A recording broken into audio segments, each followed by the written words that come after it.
যখন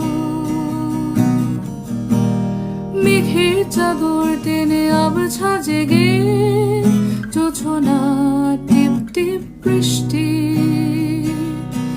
যেন আমি পাশে তোমার একসাথে ভিজছি।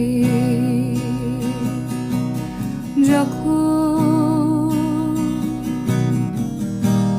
সূর্য দিনের মাতাল হাওয়ায় এলোমেলো তোমার চুল, যেন আমি পাশে তোমায় দেখছি।